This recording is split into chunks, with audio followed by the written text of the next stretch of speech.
Hello and welcome to Hot Topic. I'm Hugh Richards. Today I'm joined by the new Bishop of Grimsby, Dr. David Court. Bishop, many thanks for coming in. Good to be with you. First of all, I must ask about your previous career. You started out in life as an electrical chemist?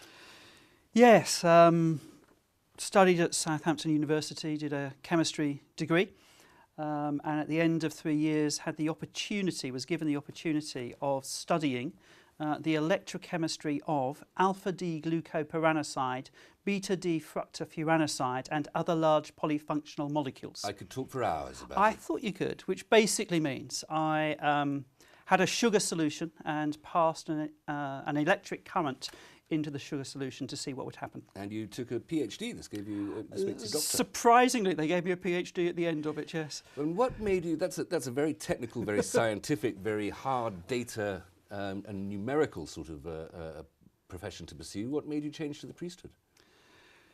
I went to university as somebody who would have called themselves agnostic. I didn't come from a Christian family in many ways. Faith wasn't part of our agenda.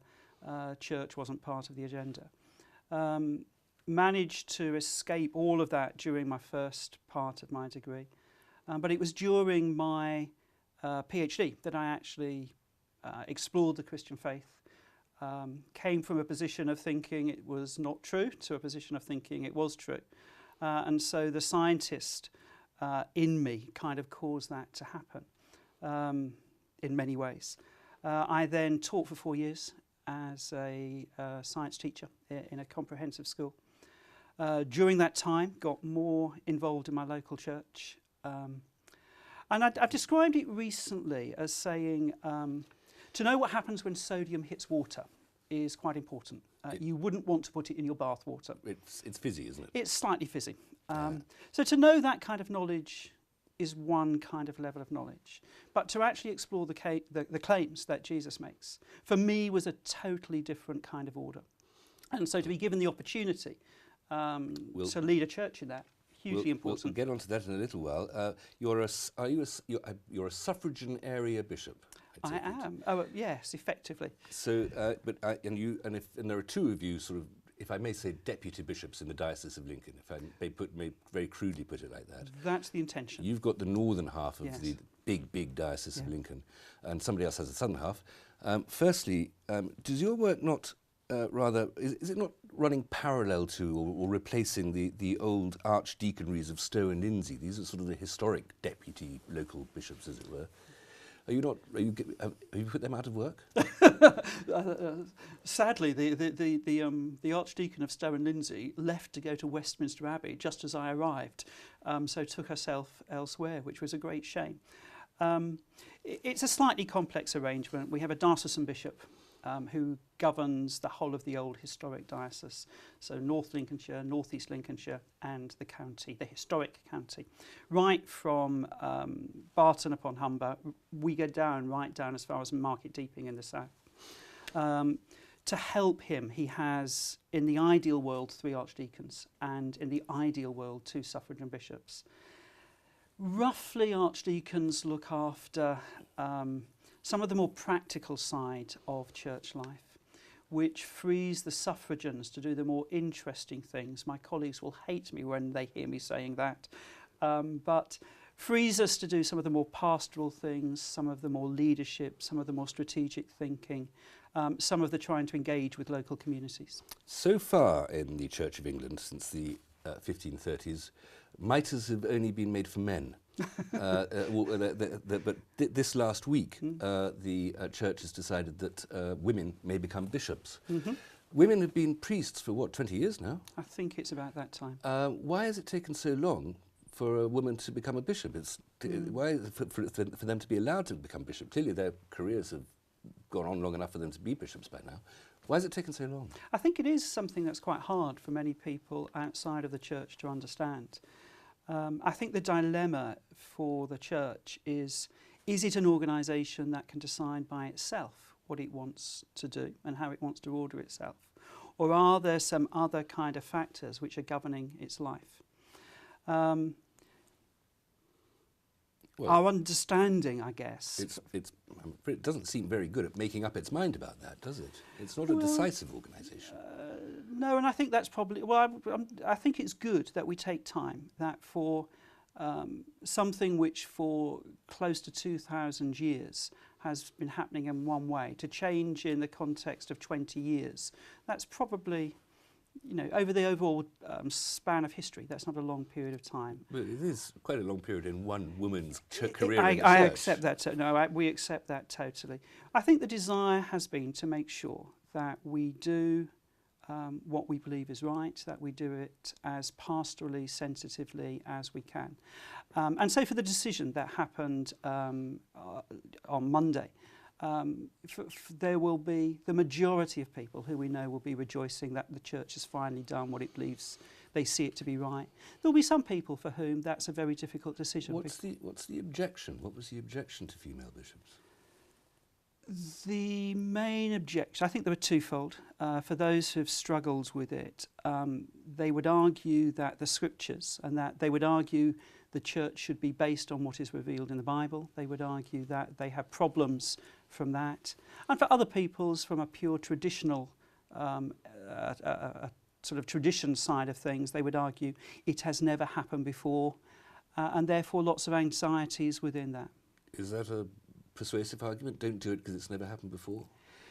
It's an argument which says you need to think, if you are going to change nearly 2,000 years of tradition, you need to make absolutely sure it's the right thing to do. Talking about the 2,000 years, in a rival operation in Rome, the Pope Francis has been trying to persuade his bishops to think about the idea of married clergy. Yeah.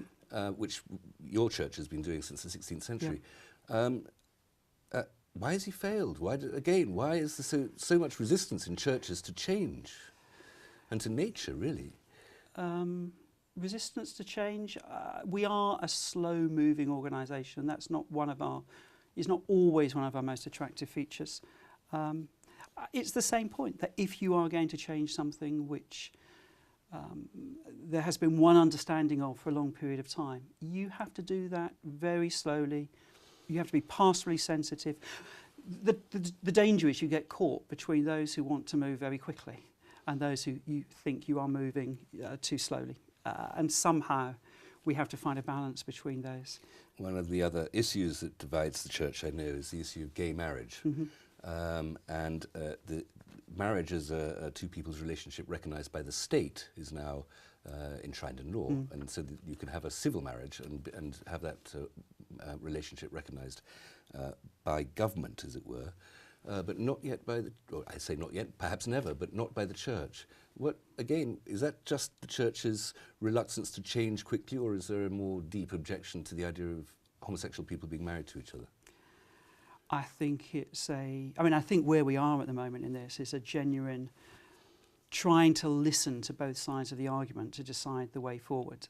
There are voices which say the church should recognise those people who have a same-sex attraction, who want to be married. And I understand that the power of that argument. There are others who, because of their traditional understanding, struggle with that. And somehow we're trying to listen to each other to find a way through. It's an interesting question. I mean, again, very long tradition, that the idea in the West anyway, that marriage is a couple and that it's recognised somehow religiously, and this goes back long before Christianity, but also legally. But yet why so many people choose to live together and not get married? Why is it that people, gay or straight, would require a recognition of church or state for their relationship? Big question about the nature of marriage. I'm not quite sure I'm qualified to answer that in some ways. I think there is something about a lifelong commitment between two people, which is what marriage seems to recognise in a way that pure living together doesn't. The Church of England, one of its issues that it's facing here, a slightly less philosophical question, but just a more practical one. The Church of England has very fast falling congregation numbers. Less than 2% of the population go to church in England every month or more. does the church have a future? There's going to come a time where it's got more women bishops than it has congregants. It is one of the issues, the big issues that bishops have to face. All of these other issues like sexuality, like women priests, women bishops are important. The big issue facing the church is how does it share a truth that it knows in a changing culture. The picture is mixed. The church I've recently left had an average attendance of 430, went up to 800 over Christmas, and that's not, I wasn't say it's not abnormal, it's not the normal, but there are lots of churches like that out there. But there are lots of churches, and there are lots where of there churches are 2 or 3 which are people struggling. scattered among Absolutely, the pews. absolutely. So why is it that reluctance to take part of that? I mean, the Church of England's free. It's not, you don't have to pay for it. It's there. It's very ancient. It's got the most beautiful buildings in the country. What is it? Is it the reluctance to change that makes it so unpopular? I'm not sure it's unpopular, actually. The figures would still say that the majority of this country still have some kind of allegiance to a Christian faith, and the majority of those to the Church of England. Changing patterns of life. I'll stop you there. We'll come back to this after the break. I do apologise, Bishop. No problem. We'll just have to stop there for a couple of moments. Please join us after these advertisements.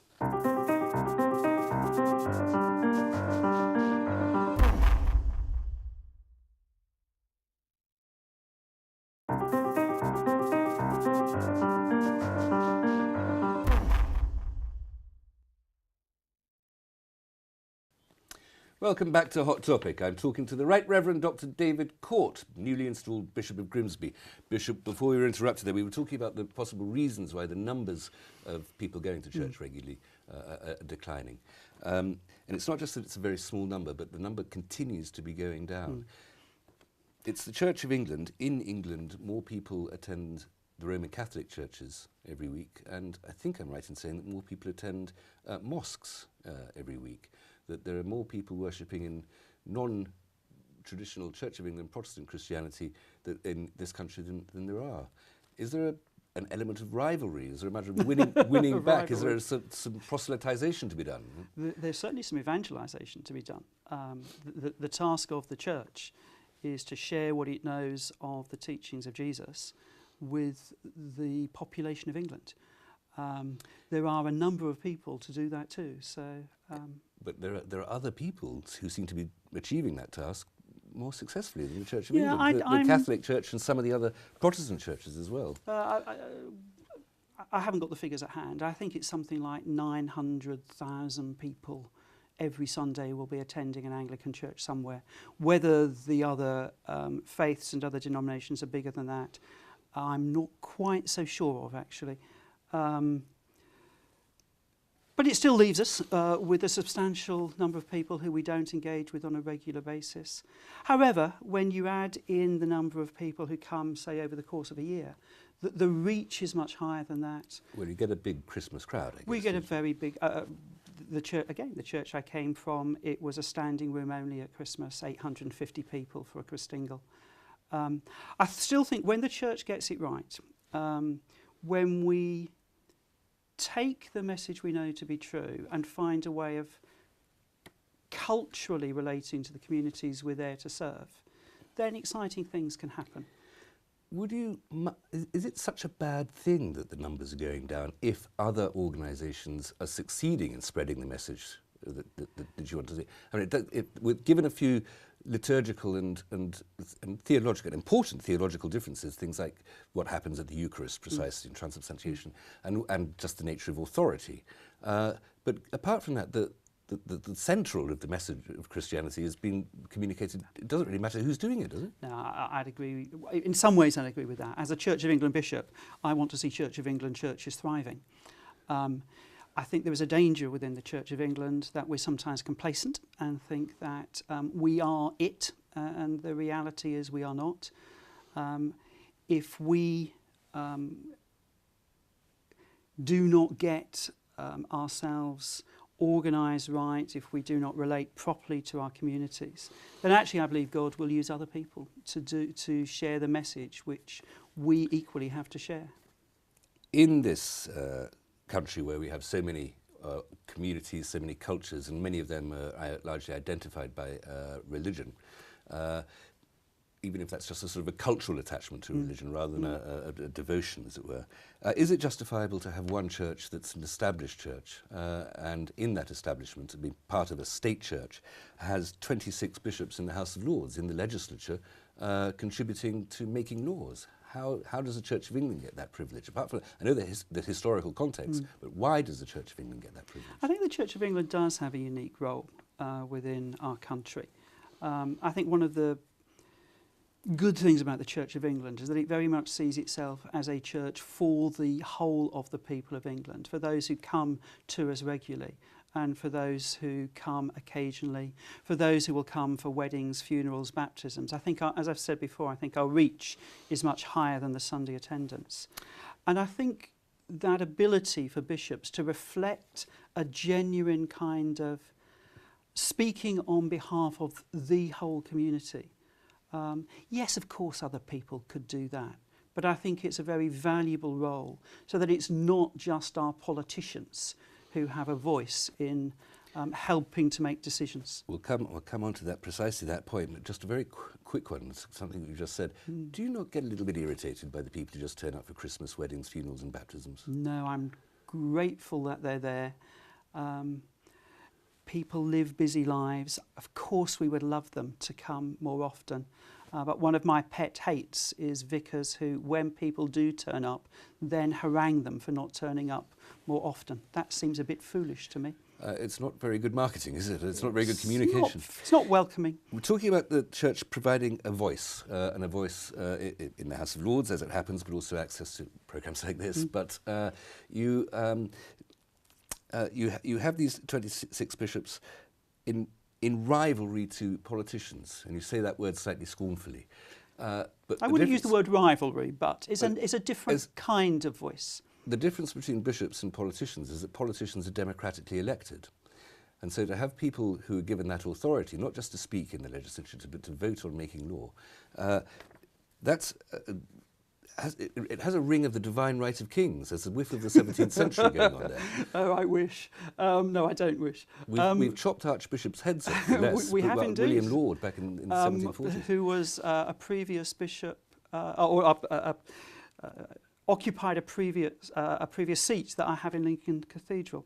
You're doing his job, are you? He did get his head chopped off. He did, yes, for excessive popery. Well, I think the difference is that I suspect bishops are actually freer to speak than some of our politicians. I think the whip and the party line on bishops is probably less. But not the freedom to speak, it's the authority to speak, because the politicians might be constrained in what they say, and they may also be terribly ignorant, but they have been elected. The bishops have not been elected. They're there by an institutionalized power, blessed by with the greatest respect, blessed by a supernatural authority. And that's not as persuasive an authority to speak as the choice of the people. I think what they reflect is that this country is essentially based on Christian values. When we look at some of the great institutions of this country, they stem from that kind of Christian, Judeo-Christian understanding. And I think the bishops reflect that kind of historic, this is what has made us who we are as a country. I wanted to talk about the relationship of Christianity generally, all the Christian churches, with the other religions in this country as well. Fairly frequently in the Gospels, there's some statement along the lines of the only way into my Father's house is through me. Now that's very exclusive. So is it easy to get on with the other religions in this country if your belief is that nobody who doesn't have a faith in Jesus Christ, they're going to skyhoot straight to hell? I think one of the challenges for all of the great world religions is to work out how we relate to each other. I think all of us probably get very frustrated when people try to pretend that they are all the same. And clearly there are different truth claims in each of the religions, which are almost contradictory of each other. Yeah. How we live in that kind of world and hold on to what it is we believe without fighting each other over that, while respecting the things that we have in common, while dialoguing over the things that we disagree on, I think will become increasingly important over the years. For myself, I was able to go, not too long ago, to a course in Jerusalem on Abraham, looking at the person of Abraham from a Jewish perspective. He's shared, of course, between two religions. Precisely, well, from three. So for looking at him from a Jewish perspective, a Muslim perspective and a Christian perspective. And what was really hugely helpful to me was realising both the differences, but how much we held in common. There isn't an easy answer to that question. It is something we're going to have to struggle with. Closer to home, your diocese, the area over which you're responsible, has some of the poorest parts of the country in it. And it's part of the Church's mission to try to alleviate poverty, of course. In that role, you risk again returning to politics, and there's a resistance in some parts of the Church, I don't know about you, to the austerity policies that the present government has. How do you alleviate poverty in the present economic climate? What a question. You have 2 minutes. There is poverty. There are riches and poverty in this diocese, and poverty not just in urban areas. I spent 2 days last week travelling around exploring some of the agricultural issues where there is huge poverty there as well. How do we solve it? Don't know. Honestly, don't know. I think we try to support those who are suffering in terms of food banks, in terms of credit unions, and some of the very practical things that we can do. We expect our House of Bishops in the House of Lords to make sensible statements and to try and influence things when we can. Do they always? Of course not. And occasionally they do. Glad to hear it. Very quick question. Would you describe yourself as a reasonable man? A reasonable man? Yeah. And I'm using reason in a very formal sense here. Capital R reason. I came to faith as a scientist. Therefore, I think I am a reasonable man. But there's a contradiction between coming to a belief, a conclusion by means of reason, and coming to it by faith. Because if you can come to it by reason, you don't need the faith. I think for myself, and I can only speak for myself, I examined the evidence and I came to the conclusion that it was more likely to be true than not true. At that point, there had to be a leap of faith. And that's where the two, for me, coincide. In that case, Bishop, thank you very much. That seems a very good place to stop. Thank you very much for watching Hot Topic. Hope you'll join me again next week, but for now, goodbye.